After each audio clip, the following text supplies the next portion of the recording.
और आइए पहली बड़ी खबर की ओर आपको लिए चलते हैं। भारत में कश्मीर के पहलगाम में पर्यटकों पर आतंकवादी हमले के बाद जहां एक ओर भारत ने पाकिस्तान के खिलाफ कई कड़े कदम उठाए, वहीं भारत के प्रधानमंत्री नरेंद्र मोदी ने आतंकवादियों और उनको मदद पहुंचाने वालों को कड़ा संदेश दिया। इस सब के बीच पाकिस्तान में प्रधानमंत्री शहबाज शरीफ द्वारा बुलाई गई राष्ट्रीय सुरक्षा समिति की बैठक में भारतीय विमानों के लिए एयर स्पेस बंद करने जैसे फैसले लिए गए हैं। ये रिपोर्ट देखिए। Terrorism will not go unpunished. Every effort will be made to ensure that justice is done. ये संकल्प है दुस्साहस करने वाले दरिंदों को मिट्टी में मिला देने का। ये संकल्प है दुनिया के किसी कोने में मौजूद साजिशकर्ताओं को ढूंढकर अंजाम तक पहुंचाने का। ये संकल्प है मानवता के दुश्मनों को जड़ से उखाड़ फेंकने का। ये संकल्प है आतंकियों के आकाओं की कमर तोड़ देने का। दुनिया के सामने ये प्रतिज्ञा प्रधानमंत्री नरेंद्र मोदी की है, जिस पर पूरा देश अडिग है और मानवता में विश्वास रखने वाला हर व्यक्ति इस अभियान में साथ है। मैं बहुत स्पष्ट शब्दों में कहना चाहता हूं, जिन्होंने ये हमला किया है, उन आतंकियों को और इस हमले की साजिश रचने वालों को उनकी कल्पना से भी बड़ी सजा मिलेगी। पहलगाम हमले के बाद से सरकार लगातार एक्शन में है। आतंकियों की धरपकड़ के साथ इनके मददगारों पर वार जारी है। बुधवार को सीसीएस की बैठक में पाकिस्तान के खिलाफ कई बड़े कदम उठाए गए। भारत ने पाकिस्तान पर वाटर के साथ साथ डिप्लोमेटिक स्ट्राइक भी की। पाकिस्तानी नागरिकों का वीजा जारी करने की सेवाएं तत्काल प्रभाव से निलंबित कर दी गई हैं। पाकिस्तानी नागरिकों को जारी किए गए सभी वैध वीजा 27 अप्रैल 2025 से रद्द माने जाएंगे। हालांकि चिकित्सा वीजा 29 अप्रैल 2025 तक वैध रहेगा। पाकिस्तान में मौजूद सभी भारतीयों को जल्द वापस लौटने को कहा गया है। पंजाब के अटारी, हुसैनावाला और सत की सीमा पर रिट्रीट समारोह के दौरान औपचारिक प्रदर्शन को कम करने का फैसला किया है। भारतीय गार्ड कमांडर अपने समकक्ष गार्ड कमांडर के साथ प्रतीकात्मक हाथ नहीं मिलाएंगे। समारोह के दौरान अब पहले की तरह बॉर्डर के गेट खोले नहीं जाएंगे। भारत ने वाघा अटारी सीमा पर चेक पोस्ट बंद करने और सार्क वीजा छूट योजना को रद्द करने का फैसला किया है।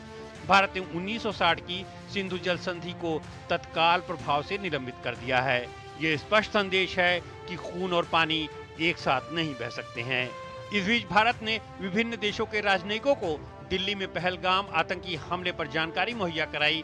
इन हमलों में पाकिस्तान की भूमिका के सबूत दिए गए। पीएम मोदी के संकल्प और एक के बाद एक फैसलों से पाकिस्तान बौखलाया हुआ है। सरकार आतंकियों और आकाओं को उनके जुर्म के लिए बड़ी और कड़ी सजा देने के लिए एक्शन मोड में है। इससे पाकिस्तान में खौफ पसरा हुआ है। और इस खबर पर ज़्यादा बात करने के लिए हमारे साथ जुड़ रहे हैं अनिल कुमार त्रिगुणायत, विदेशी मामलों के जानकार हैं। उनसे हम बातचीत करेंगे।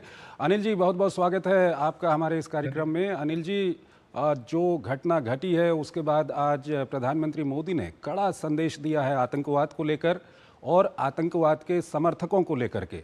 इस सब के बीच भारत सरकार की ओर से कई सारे कड़े कदम भी उठाए गए हैं। क्या कुछ आपकी पहली प्रतिक्रिया? देखिए, भारत में और ख़ास तौर से प्रधानमंत्री मोदी ने शुरू से ये कहा है कि भारत एक zero tolerance for terrorism policy का हमेशा उसको सपोर्ट करता है और उसको फॉलो करता है। तो भारत के ख़िलाफ़ पाकिस्तान से लगभग 40 साल कम से कम जो है क्रॉस बॉर्डर टेररिज्म लगातार चलता रहा है। हमने देखा है कि 26/11 हो, चाहे उरी हो, चाहे आपने देखा कि पुलवामा का अटैक हो, तो पाकिस्तान से कभी भी ये टेररिस्ट जो वहाँ पर पनपे हैं, वहाँ बढ़ते हैं, वहाँ उनको सपोर्ट मिलता है, तो वो आकर के भारत में कुछ ना कुछ इस तरह की जो घटनाएं हैं उनको अंजाम देते हैं। और ये पाकिस्तान की एक प्रॉक्सी वॉर रहता है जिसको कहते हैं, और उसमें वो डायरेक्टली भी इन्वॉल्व है। और ये बात आपने देखा कि जब तहव्वुर राना को लाया गया, अभी अमेरिका ने भेजा है तो 26/11 में, तो उसके काफ़ी सारी चीज़ें अब पता लगेंगी कि पाकिस्तान का डायरेक्ट इन्वॉल्वमेंट कितना है। तो एक अभी तक ये जितने हमने एविडेंस दिए थे उसको माना नहीं था उसने। तो अब ये जो जिस वक्त अभी हुआ है उसमें भी वहाँ के ही एक ग्रुप TRF जो है उसने रिस्पॉन्सिबिलिटी ली है अपनी, तो भी वो पाकिस्तानी 5 उसमें थे जो मार के गए वहाँ पे लोग, जिनको ढूंढा जा रहा है या मारा जाएगा। तो पाकिस्तान का हाथ हर चीज में है, ये बात भारत अच्छी तरह जानता है। देयर इज एविडेंस है उसका, और एविडेंस उनको देने का कोई फायदा नहीं। सारी दुनिया इस वक्त इसीलिए आपके साथ खड़ी है क्योंकि जो टेरर एक्ट हुआ है वो एक बिल्कुल अमानवीय तरह का एक्ट था, और कश्मीरी लोगों के लिए ये बहुत बड़ा एक मैं कहूँगा नुकसान उनके लिए और भी ज़्यादा होगा इससे, क्योंकि वो टूरिज्म के ऊपर पूरा डिपेंड करते हैं। और आज तक इस तरह की बातें कमी हुई हैं कि टूरिस्ट के पर ओपनली इस तरह का अटैक किया जाए। तो उससे पाकिस्तान 2-3 चीज़ों को बताना चाहता है। एक तो पाकिस्तान के अंदर खुद उनकी जो आर्मी है, जो वहाँ की रियल रूलर है, उसकी खिलाफत है काफ़ी हद तक, क्योंकि पाकिस्तान की इकोनॉमिक हालत काफ़ी ख़राब है। उनके यहाँ पॉलिटिकल डिफरेंसेस, डिसेंशन है, आप जानते हैं कितनी समस्याएं हैं। और आर्मी जो है वो अपने आप को सबसे ऊपर समझती थी, लेकिन आज की डेट में वहाँ के लोग काफ़ी उससे भी, तो उसको किस तरह से वापस लाया जाए उसके लिए उसने फिर से ये एक कदम उठाया है, ताकि इसके चलते भारत रिएक्ट करेगा और पाकिस्तान में जो इस तरह के डिफरेंसेस हैं लोगों के वो कम हो जाएंगे। तो आर्मी अनिल जी इस सब के बीच जो कदम भारत की ओर से उठाए गए हैं, कई सारे कदम हैं जिसमें जो इंटरनेशनल बॉर्डर है वहाँ पर जो रिट्रीट होती हैं उनको लेकर के कदम उठाए गए हैं, लेकिन ये सिंधु जल समझौते को जो निलंबित करने का फैसला है ये कितना महत्वपूर्ण है और कितना ये पाकिस्तान पर चोट करेगा? देखिए, मैं समझता हूं कि आपको याद है कि 1960 की जो ट्रीटी है, भारत ने एक बार 1948 में जब पाकिस्तानियों ने अटैक किया था मुजाहिदीन ने, तो उस वक्त पहली बार सस्पेंड करी थी ये ट्रीटी। और उसके बाद में ये पाकिस्तान यूनाइटेड नेशंस में चला गया और वहाँ 1960 में फिर से ये एक ट्रीटी हुई जिसमें जो वेस्टर्न 3 रिवर हैं, जिसमें सिंधु है, चेनाब है और झेलम है, इन 3 रिवर का 80% पानी जो है पाकिस्तान को जाता है। और रावी, ब्यास और सतलज 3 रिवर ईस्टर्न रिवर्स हैं, वो भारत में पानी आता है उसका।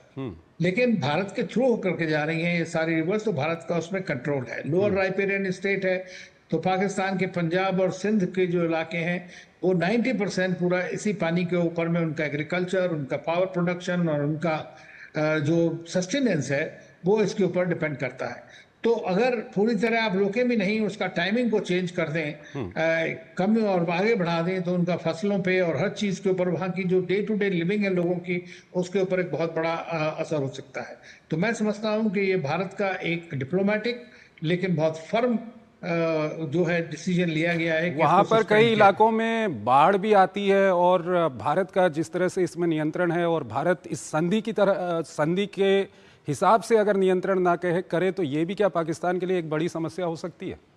बिल्कुल, वही मैंने कहा ना कि कब उस पानी को छोड़ा जाए और कब उस पानी को डाइवर्ट किया जाए। तो अब तक हम पूरी ट्रीटी के जितने भी पहलू हैं उसको हम सपोर्ट करते रहे, उसको फॉलो करते रहे। इंडस वाटर ट्रीटी हमारे पाकिस्तान के साथ लड़ाइयों के बावजूद कभी नहीं खत्म हुई। आप ये देख लीजिए, इतनी लड़ाइयां हम पाकिस्तान के साथ हुई लेकिन उसके ऊपर असर नहीं हुआ। लेकिन जैसा प्रधानमंत्री ने कहा है कि blood and water can not flow together, तो वो हमारे ऊपर अगर इस तरह खून की नदियां बहाएंगे और हमसे एक्सपेक्ट करें कि हम उसी तरह से उनके साथ चलते रहेंगे तो पॉसिबल नहीं है। तो जो हमारे पास जो डिप्लोमेटिक ऑप्शंस हैं उनको भारत ने पूरी तरह से इस्तेमाल किया है एज ए फर्स्ट स्टेप।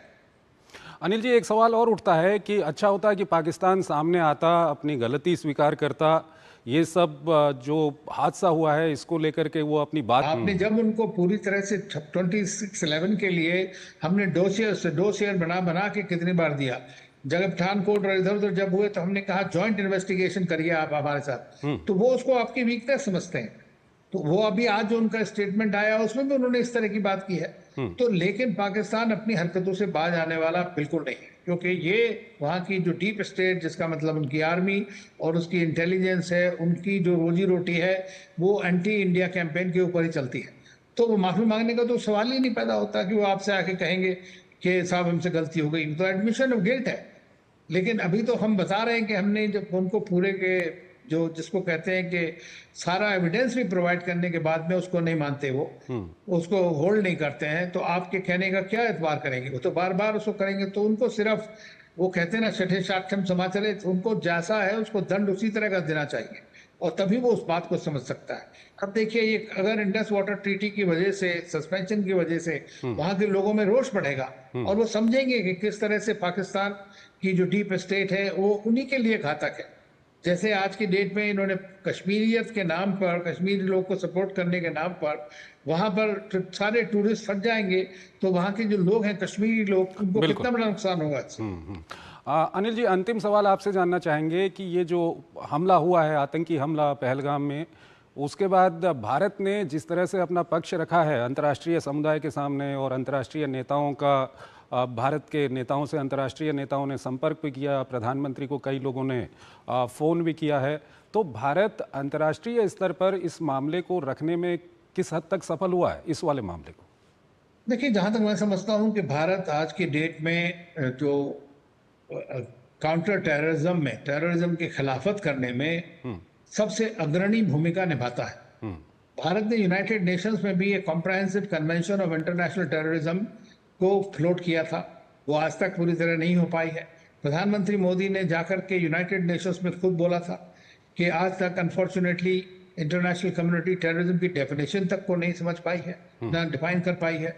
तो भारत आज की डेट में सबसे आगे खड़ा है। हम सबसे ज्यादा सफर भी कर रहे हैं, लेकिन हम उस लड़ाई में सबसे आगे हैं। तो भारत की एक लीडरशिप है इसमें कि किस तरह हम टेररिज्म को काउंटर करेंगे, और इसीलिए सारी दुनिया देखती है और पाकिस्तान को सब समझते हैं कि ये एक टेरर प्रोन स्टेट है, टेरर सपोर्टिंग स्टेट है। सारे जितने भी डेजिग्नेटेड टेररिस्ट हैं वो पाकिस्तान में पनाह पाते हैं, वहाँ उनकी फैक्ट्री बनी हुई है इस चीज़ की। तो इस बात का सारी दुनिया को इल्म है, और इसीलिए जो ये अनफॉर्चुनेट इंसिडेंट हुई है, टेररिस्ट जो इंसिडेंट पहलगाम में हुई, उसकी वजह से आपने देखा कि इंटरनेशनल कम्युनिटी, सारे देश एक के बाद एक या तो उन्होंने फ़ोन पे बात की है या स्टेटमेंट दिए हैं, और वो भारत के सपोर्ट में हैं पूरी तरह से इसके अंदर। तो ये एक चीज़ है जिससे पता लगता है कि पाकिस्तान कितना आइसोलेटेड है। अनिल जी, जो पाकिस्तान के विभिन्न नेताओं की ओर से जिस तरह की प्रतिक्रिया आ रही हैं, या पाकिस्तान सरकार जिस तरह से इसमें अपना रिएक्शन दे रही है, कहीं ना कहीं ये लगता है कि पाकिस्तान बौखला गया है पूरे भारत के कदमों से। देखिए, पाकिस्तान ये सोचता है कि भारत शायद कोई बड़ा एक्शन नहीं लेगा हमेशा, और ये एक तरह की हमने खुद ही अपने ऊपर लक्ष्मण रेखा खींच रखी थी, लेकिन वो तो हमारी रेखा है, हम उसको कभी भी आगे बढ़ा सकते हैं। तो ये बात जो है, और भारत अब वो सुनने वाला नहीं है उनकी बातें। कब तक आप इस तरह की चीज़ों को बार बार बर्दाश्त करते रहेंगे? तो देखिए, जो डिप्लोमेटिक एक्शन लिया है 5 पॉइंट का, वो बड़ा डेफिनेटिव है, और उसका इम्पैक्ट डेफिनेटली पड़ेगा, और वो इम्पैक्ट वहाँ फील कर रहे हैं लोग, और इसीलिए वो रेटल्ड कंट्री है, जो बौखलाया हुआ जैसे आपने कहा, और इसीलिए वहाँ की जो सरकार है उसके स्टेटमेंट आ रहे हैं। बड़ी बात यह है पाकिस्तान की, सीधी सी बॉटम लाइन ये है कि पाकिस्तान में पॉलिटिशियंस की कोई वहाँ ना औकात है, ना उनकी कोई बात सुनता है। वो कुछ भी बोलते रहे, वो खाली, लेकिन उनका असली जो करता धरता है, उनका मालिक है, वो है पाकिस्तानी आर्मी और जनरल आसिम मुनीर, जिन्होंने अभी कुछ दिन पहले ऐसी बकवास टीवी के ऊपर अपने वहां जाकर रिकॉर्ड किया। उन्होंने जिस तरह की बातें करी, वो भी एक तरह का मैं समझता हूँ एक ट्रिगर था जिसकी वजह से इंसिडेंट हुआ होगा।